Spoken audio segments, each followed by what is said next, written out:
we're on. Yeah, the wire harnesses caught on fire. They shorted out, so it sent high voltage throughout the plant. And anything that had a VFD shut down on it. And it did it twice. And then the second time, it fried a couple of circuit boards on equipment on the other side of the plant. How fun. I spent the last 3 hours of the night on my hands and knees trying to pull burnt wires out and trace them to their outlet side. So Wonderful smell too, but burnt wires. So Yeah. There is not much stuff this morning. All right, good evening. It's good to see you all out. We finally got some sunshine. Yeah. And that kind of makes things a little better. We've again had more rain, so our plants are happy. Inch and a quarter this morning. Oh yeah, inch and a quarter, huh? That's for Monday. Yeah. Hey. Well, looky here. Hi, stranger. Hey there. Good to see you. Good to see you, Miss Angela. Thank you. See? Yeah. Anyway, so we are glad that we got some sunshine and kind of brightened our day up a little bit. It's kind of been kind of gloomy the last few days, hasn't it? Of course, the heat is coming, so I think this little cool spell was just a little, relief, and then wham! My sister said it was expected to get to 106 tomorrow in Bakersfield. Well, I think our high on Saturday is supposed to be 87, so that's not quite 100 degrees. But it's so a dry heat. It's a dry heat, yeah. I've been in Bakersfield when it's 102 or 3 or 4, and Once you hit 100, it doesn't matter if it's a dry heat or it's not. a dry heat, all right, and it's hot. Anyway, just continue to remember all our folks on our prayer list. Remember Karen, she fell again. She's been having, apparently her wheelchair has been malfunctioning. So keep her in your prayers as she's kind of bruised up again. Remember Miss Margie, as her stomach issues gotten any better, or just about the same? She's pretty sick right now. Sometimes I think it's almost as bad as it was when she was in the hospital in 2019, but don't know. Hard to tell. It could just be the antibiotics. Could be. Could be antibiotic can sure mess you up. Remember Philip, as continuing to do some testing. Remember Vacation Bible School, as that will be coming in July. Also, church camp begins Monday.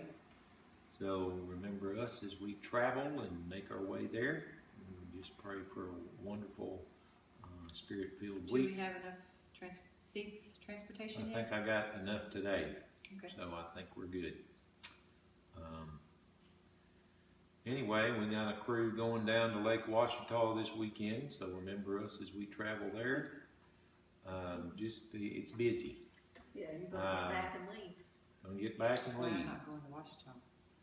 Remember our friend Speck Rhodes, and just remember his mother-in-law, Miss Betty Cox. She's been in the hospital for a week or so, having respiratory problems, been on the vent, and so anyway. Keep Shirley Joyner in your prayers. Chris Sanchez, remember Tom Welch, Mary Roddy. Remember my mother, Mary Schultz. She had trouble breathing on Monday. They took her to the emergency room. Thought initially that it was congestive heart failure, which that may have contributed to part of it, but then they did some kind of scan and found a bunch of blood clots in her lungs, and they did a lung cath and took out quite a few blood clots, but were not able to get them all. So they have her on blood thinners. They also did an ultrasound of her leg, and she had some blood clots in her leg. But they are sending her home with oxygen, and so just again, keep her in your prayers, as praying the medication will take care of it, as the doctors are pretty confident that it will. And then, of course, remember Gail Hooper, she's having some breathing problems. So, just a lot of people need our prayers as, life happens. And so, anyway, do we need to put anybody else on our prayer list? Now y'all are quiet. Anyway, if you need to put anybody on there, put it on the comment section on our live stream or text my wife, and we will get that in there. So, again, just keep everyone in your prayers. Just as a reminder, Sunday school will begin at 10 like it has been, but it's going to 10:45 this next Sunday. Our live stream for the worship service will not start until 10:50, so there's going to be a 20-minute difference there of what we've been doing. So I will send out a Facebook notice about that again to remind folks, and then we're going to have Sunday night service as well. So The Manning's sweet little girl was discharged from the hospital Sunday. okay, Came home for the first time in close to a month. close to a month. So excited about that. So certainly keep them in your prayers. Anyone else have anything? Anyway, just again, keep our Sunday school teachers in prayer as we were blessed to have some volunteers to take classes. And anyway, we about got Vacation Bible School filled as far as teachers go. I think we'll need some assistance, but I think our teaching staff is pretty full, so we're grateful for that. So again, we are moving forward, and hopefully we can get back full time. The Wednesday night is the thing. We don't for the kids anyway. We haven't had anybody volunteer for that, so I don't know exactly what's going to happen. But summertime's kind of light on them anyway. But I'd still like to have something for the kids who are here. So anyway, we'll have to figure out something. So again, keep all these things in your prayers, and just pray that we can move forward and get over the hump, because it's been over a year since we've been in this shortened service and that kind of thing, and it's kind of hard to get back into, what we were doing before, and some other things. So it's just going to take time, and we'll get back into the swing of things. So anyway, we're just praying that God will bless it. Any other announcements or anything? Something we are going to incorporate Sunday that we've not done in a while either is an invitation. John and I have been talking about how to do that, particularly live streaming, because you don't really want to live stream people coming to the altar and that kind of thing. I mean, it's hard enough for people come to the altar with just the people who are there, much less broadcasting it. So World Wide Web. I think we've got it figured out. So we'll be testing that this next Sunday. So anyway, it'll be interesting. We're always trying to do, it always seems like we're doing stuff we hadn't done before. So, especially this last year. So anyway, it'll all work out, and we're excited about getting started again. So just keep all that in your prayers as we move towards that. Anyone else? Anyone? If not, Kale, would you lead us in an opening word of prayer, please? Gracious Heavenly Father, we thank you for the many blessings that you have given us. Lord, we ask that you would be with those on the prayer list. You know their needs. Gracious Lord, go to this Bible study with us tonight and give Brother Ben the words we need to hear. Watch over us, guys, and be to this church as she tries to get back to normal. It's all in Jesus Christ's name I pray. Amen. Amen. One thing I forgot to mention is Judy got in touch with Faye's daughter today, and they are still planning on having the birthday gathering on Saturday at First Baptist Church from 2 to 4. It's just a drop-in kind of thing. They've had the cake ordered for a long time and that kind of thing, so Debbie said we're just gonna keep it, going.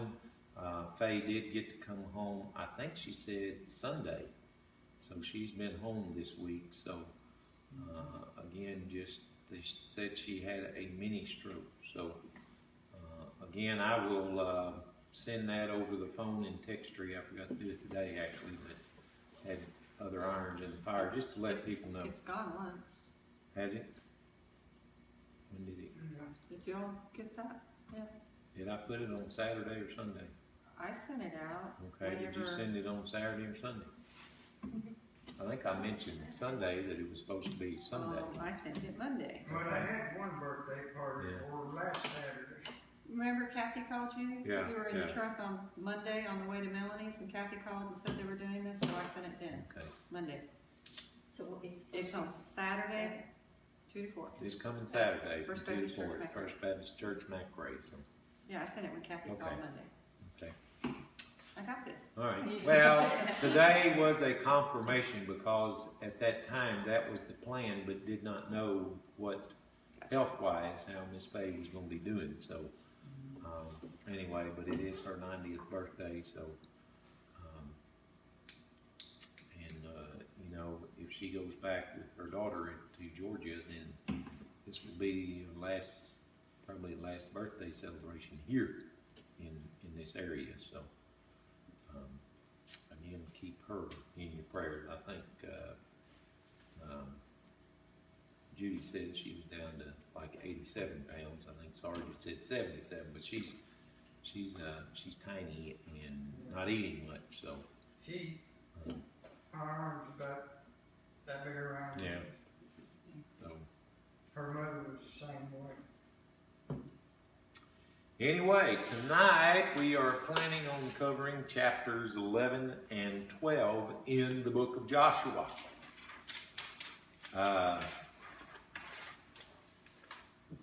So, what do we know about what's happened up to this point? Last week we covered chapters 9 and 10.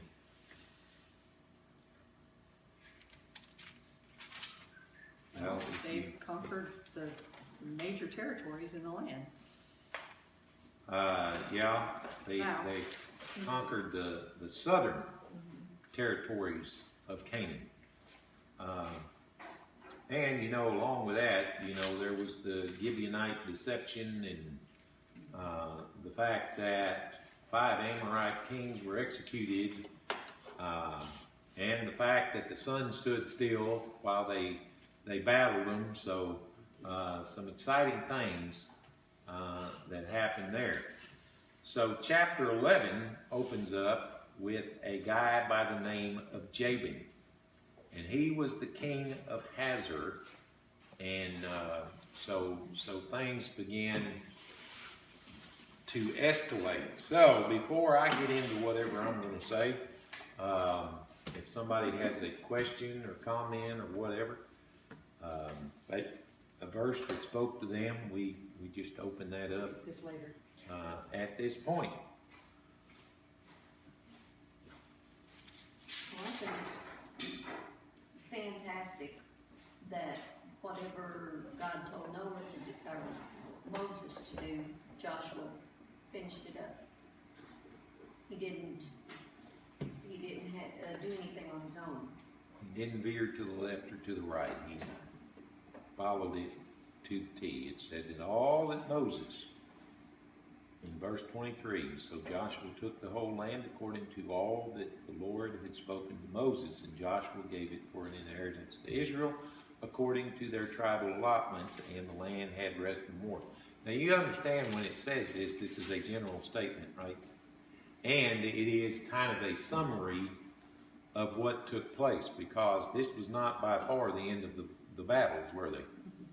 This was kind of a summary of what happened, so we'll get into I that thought it was a little bit. interesting that the Lord commanded them to hamstring the horses and burn the chariots. Why do you think they did that? And I brought this out in my sermon that I preached, so preacher's wife will see how much you listen. Well, so they wouldn't depend on these instruments of war, that they would depend on their strength coming from God. You get an A today. Thanks. Maybe the leader. Teacher's pet. She's bad, yeah. She's good at that. Always has been, believe it or not. And that is the truth. I mean, you would think that, you know, they could have used, because I mean, they took They use plunder. that stuff. And you would think, man, chariots and horses, I mean, They're valuable yeah. and uncommon. But here's the thing. But if you go back, I don't know if it's in Exodus or Leviticus, God says not to multiply your horses because they're an instrument of war. Yeah. And again, God was directing all this and empowering them so they didn't need the extra stuff. I mean, for the most part, if you read a lot of the battles, God basically won the war for them, even though they were in battle. God, again, did a lot of things in order to cause a lot of people to die without necessarily being struck by a sword. So, you know, I think it's a good reminder to us that, you know, we can look at all the stuff that's in the world that has to do with someone's authority and power or riches or whatever, and think that they got it made in life, but that's not really what makes a difference in life. It's how much, you know, first of all, do we know Jesus? Are we a child of God? And secondly, how much are we following him? You know, how much or how little, because that's what makes the difference in life, and that's what makes the difference whether we have victories in life or whether we have defeats.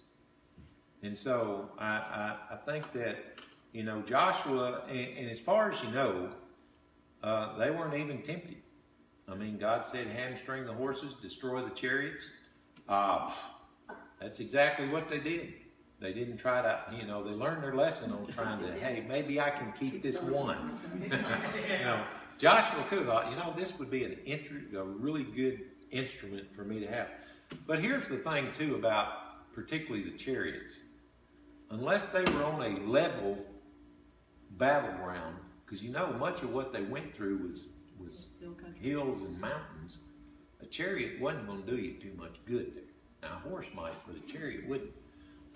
So, you know, God said, just don't hang on to that stuff. Just get rid of it.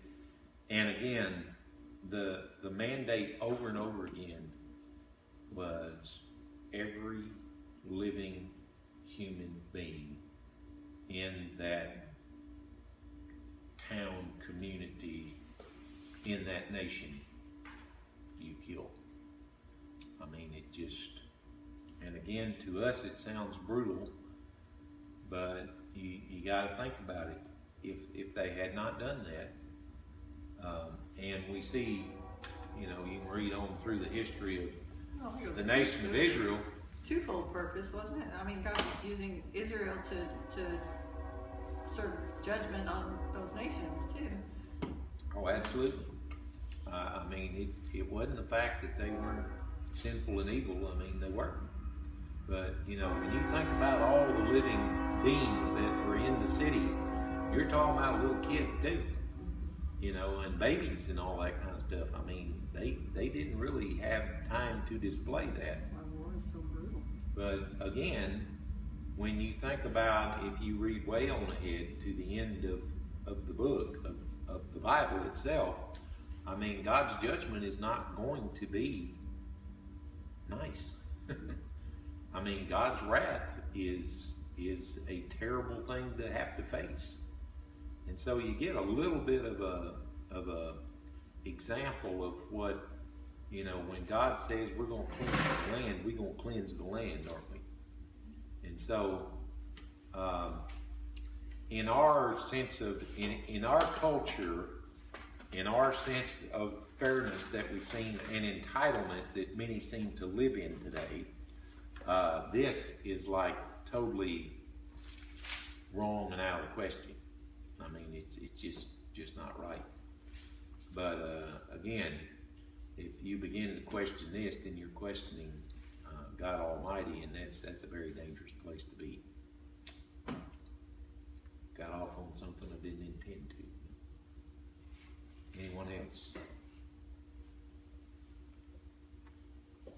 Seems like the more the victory that Israel has, the more intense the attacks are on them. Well, yeah, I mean, you look at this chapter 11.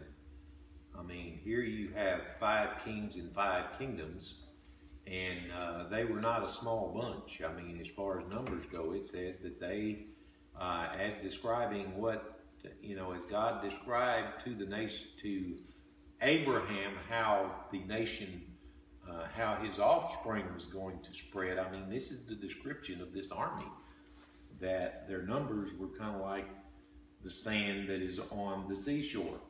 And it says very many horses and chariots. They didn't even try to number them. But again, in verse 6, it says, and the Lord said to Joshua, don't be afraid of them, for tomorrow at this time I will give them over. I will give over all of them slain to Israel. So, again, God already promised not only are they going to win the victory, but God himself was going to slay them. And so, man, I don't think you can have any better word than that. God said, I'll handle it. All you got to do is show up. And really and truthfully, if you think about the Christian life, that's pretty much what it is, isn't it? You show up and I don't mean to say show up, shut up, and just let God do his thing, and just follow and do what God wants you to do. I mean, that's really all there is to it. And we have a hard time with that most of the time. That's letting you control. We want to be in control, and we want to put our 2 cents in. And our 2 cents a lot of times not worth 2 cents. It's not worth anything. 1 cent, probably. Yeah. Because again, God lives in the realm that he knows. We guess at it. We don't know what's going to happen in the future. We don't know what's going to happen in the next second. But God does. And so when God says, this is what I want you to do, this is the direction I need you to go, then that's what he means. And because he knows what the future holds. And so, that's where Joshua and the nation of Israel were. Anyone else?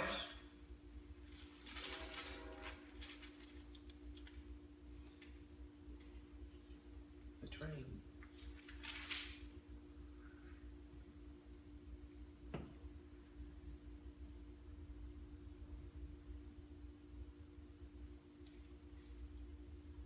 So, whenever Caleb wanted to go and capture the Anakims, Joshua helped, right?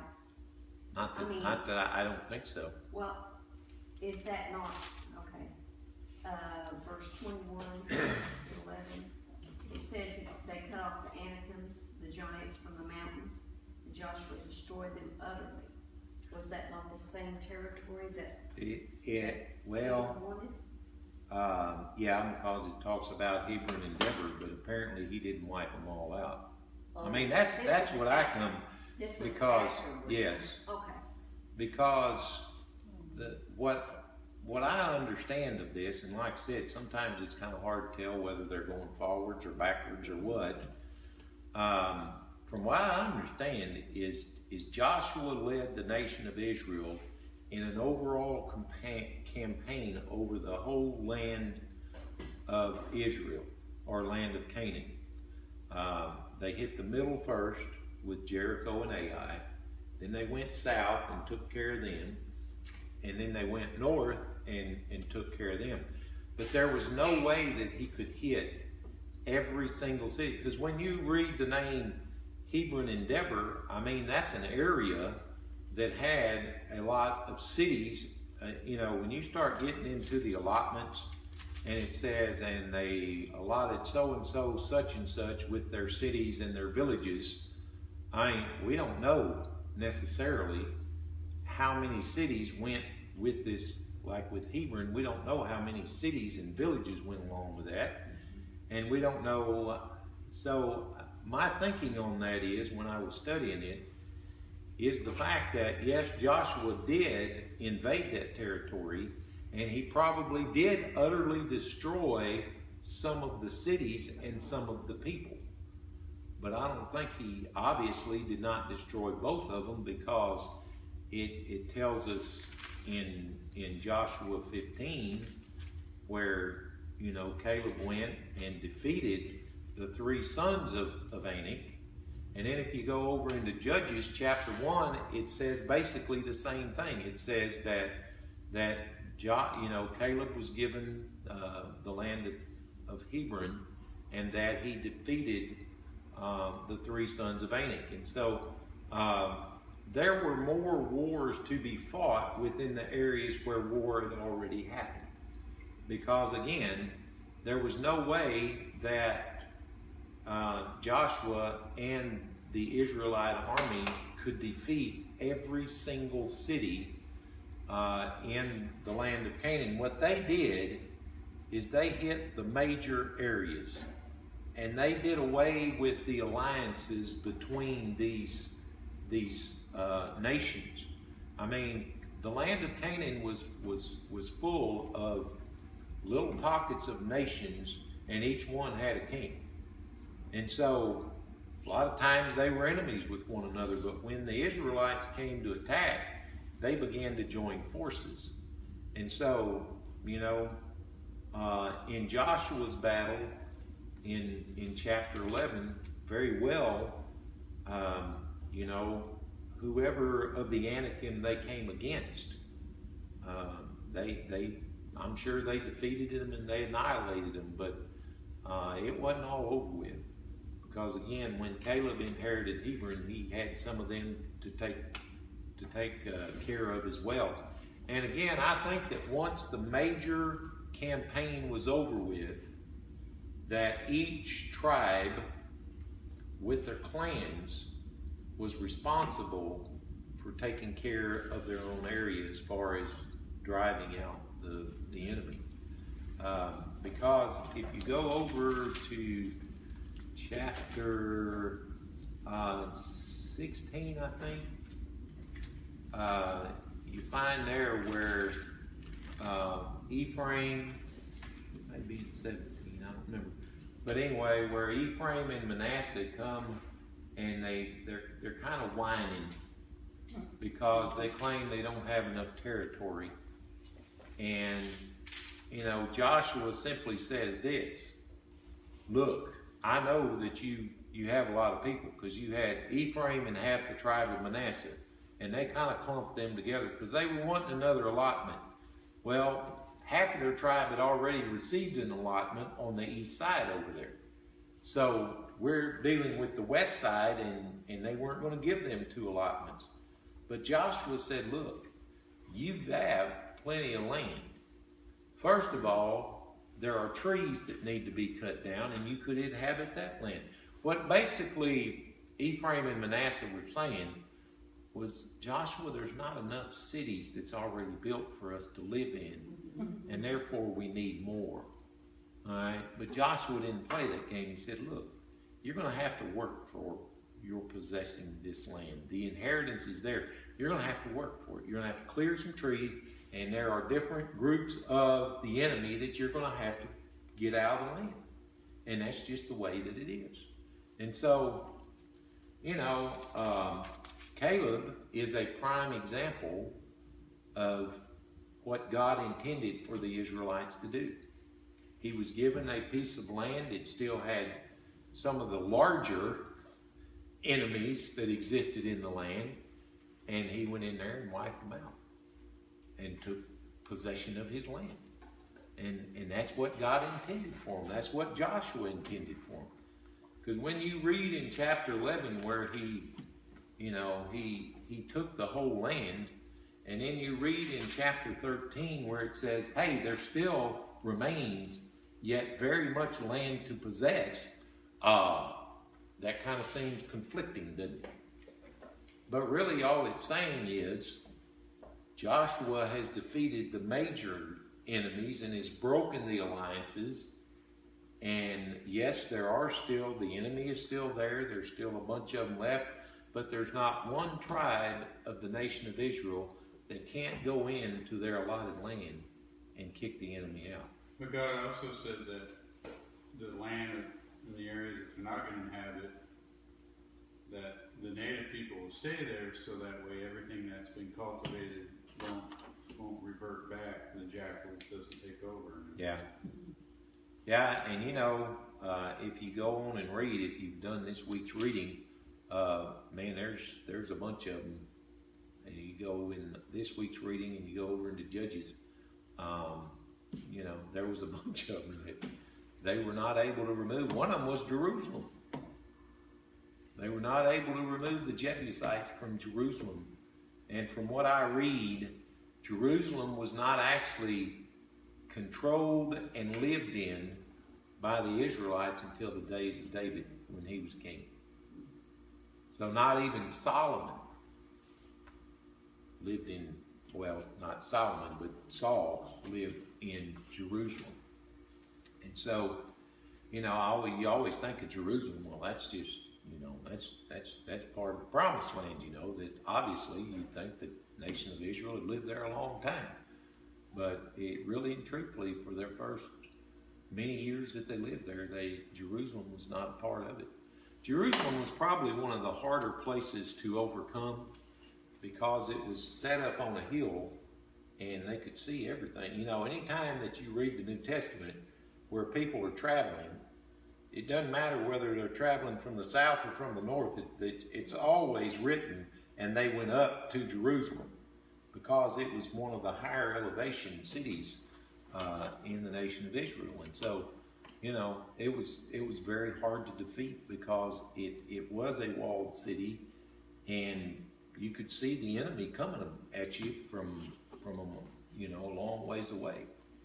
So, you know, when I got to looking at the map, it's interesting that where Israel was camped, it was about 500 feet below sea level at Gilgal.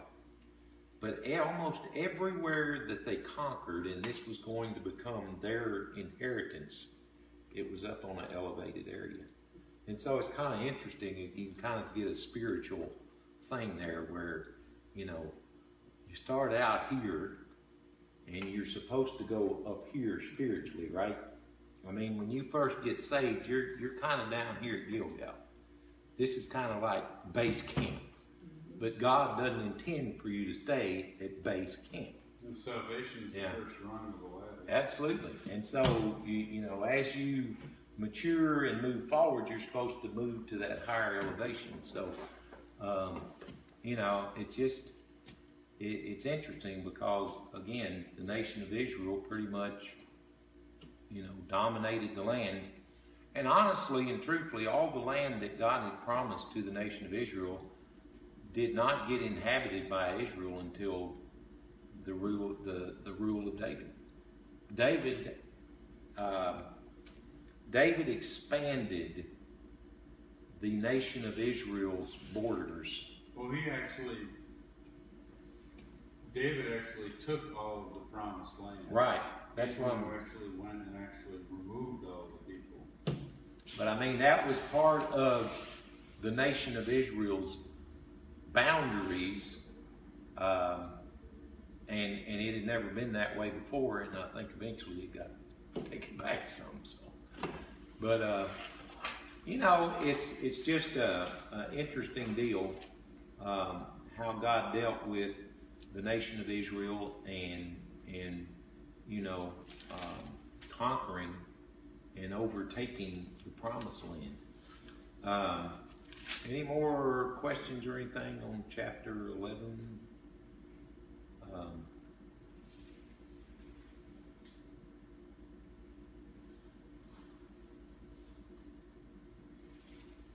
It's always interesting to me that it said, and the land had rest from war, even though it went on for... There were periods of rest. Yes. But the entire nation wasn't marching in No, war they at weren't. that point. Right. I think it was talking about that. Because like Caleb went in and overtook his area, and he was good to go. Some of them never overtook the whole area that they were supposed to. I've actually made a list, because I was reading that today as I was preparing my sermon for Sunday, and I actually made a list. It was like 8 or 9 tribes still had, Jebusites and Perizzites and Hittites and Canaanites and all those ites bunch. Most of the tribes did not fully inhabit and possess the area that God had given them. Most of them. Well, then they made servants. Yeah. Oh, yeah. I mean, They weren't yeah. supposed to. Yeah. And it makes you wonder that maybe some of them wanted it that way. Yeah, it was Hey, if we don't compromise. kick these people out, we can overtake them and make them our servants. But here's the problem with that. Is first of all, God told you to rid the land of all the inhabitants. Secondly, you still don't possess that part of the land. Other people are living there. So, yeah, there's several. And affecting them with their influences and, Yeah. and ways. And we know that years down the road, that's going to be a major deal. So chapter 12 is it's kind of a summary of the kings that were defeated. 31 of them? 31 for Joshua, and then of course Moses, he defeated Sihon, king of the Amorites, and Og, the king of Bashan. And that is where the ones who lived on the eastern side of the Jordan, the 2.5 tribes, that is the area that they lived in. And so that was already taken care of for them. They did not have to do any more battles on the eastern side, because Moses and the Israelites had already defeated them. But of course, their fighting men did go. I think there were 40,000 of them that did go across and fight with the Israelites. But yeah, Joshua defeated 31 kings in all. So, he did what God so intended for him to do. I could read all those names, but I'd rather not. But, it was a major campaign, and some believe it lasted from 6 to 7 years. So it wasn't just a short thing, And a lot of the times when they left, of course, they left base camp, they were 500 feet below sea level. A lot of the battles they fought, they actually had to go up, 2,000 to 3,000 feet above sea level before they ever got to the battle. So, God sustained them in the fact that He gave them the strength to do it. I think they wouldn't even get any air at first. Well, they were probably in better shape than I am. Yeah. I wouldn't get any. I wouldn't have any air. If they weren't in better shape than me, they might as well stay back and give him. But I was trying to find it. It may have been in the reading before, but it may have been the one where they came and rescued Gibeon, where they marched all night and they had to go up about 3,000 feet, and then they had the battle that very next day, and they fought on into the evening because the sun stood still, and finally got done with the battle. So they had to be tired after that. But again, if God is with you, you can do a whole lot more than you think you can. And that's certainly what the nation of Israel did. Now, the nation of Israel was not really known as a fighting nation, were they? I mean, really and truthfully, they were slaves in Egypt. And the group that went into the promised land, they were just marchers that went around the wilderness, around and around. And really and truthfully, they didn't have any battles until they came against the Amorites and those in Bashan, That was really the only battle they had. Even Jericho wasn't, Yeah. military tactics, was it? So as they progressed in those years, I'm sure they became sharper and more tactical in the way that they fought, and so they But were they kind of might- on the job training. But you really had inexperienced armies that went up against experienced armies that were already prepared for war. Yeah. Trained horses and chariots, so it's just shows you more how God intervened. Oh, absolutely. Because I mean, you know, I'm sure the Anakim, the sons of Anak, I mean, they were not only huge, but they were trained for war, and so, you know, you were fighting against nations that was what they did. I mean, they fought wars, and so God certainly was with them and directed them. And again, Joshua was a great leader, not because of who he was, not because of his intelligence, but because he chose to do exactly what God told him to do. And the people of Israel decided to follow him, particularly after Ai. That was kind of an eye-opener there. Well, maybe we ought to do what this God tells us, you know, and what God tells us. Otherwise, it's not going to turn out too good. So, you know, with the whole land experiencing defeat at the hands of the nation of Israel, anybody left, you know, they had to be quaking in their boots, right? Or their sandals, whatever they wore. But you know, I mean, you know, here the Israelites are coming against us, even if it's just one tribe, it's still part of the Israelite nation. And I mean, they had to know that God was with him. Something that's interesting about Caleb, and I'm going into my sermon on Sunday, but you know, it never says that he totally wiped the Anakim out. It said he drove them out. So I don't really know where they went, but they did kick him out of the territory that God had promised him. That's one thing about Caleb too, is his faithfulness brought about the fact that he had land waiting for him. It didn't have to go through this lot, you know, casting lot kind of thing, and wondering when and where it was. You know, he already knew what he was going to get. And he whipped the ones that they were most afraid of.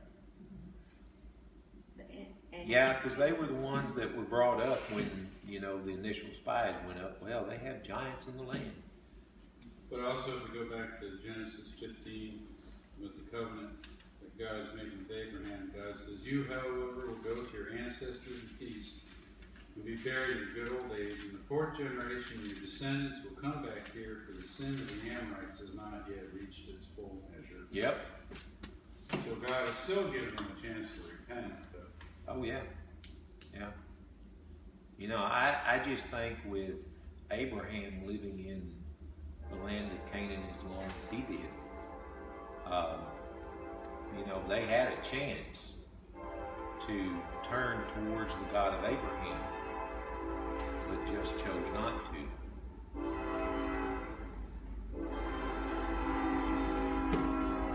All right. Anything else? Anything? We're getting into some really interesting sections, you know. You read about all the allotments and territories, and I've read it all, but man, all of those names, and they think you were casting the and the Thummim to figure out who got it. Yeah, I'm still, you know, that Urim and Thummim, I don't know, to me that's just a kind of a weird deal, but it's almost like shooting dice, you know. But you know, this is what God wanted them to do, and so, you know, he used that. I mean, they did the same thing, you know, when Judas hung himself, and after Jesus ascended, I mean, they cast lots to see who was going to be the next disciple, and it fell on Mattathias. So, mean, they cast lots, so, some people don't think that Peter should have done that, you know? Some people think that, well, he was out of line, but, you know, we never see Mattathias' name again, but it doesn't mean it was wrong, we just, you know, that's not what the New Testament focuses on. But, yeah, I mean, some of those practices are, I don't really understand, but, you know, it was a thing that God used, and so that's what happened. So, next week, I will be at church camp. If you guys want to meet, that's fine. But, I'll be camping. By Wednesday, I'll be tired. Because, I'm going to be, and this is not public knowledge, but I'll be watching it at camp. So, anyway. But, Not only is it not public knowledge, it's the first I've heard of it. that's because I just found out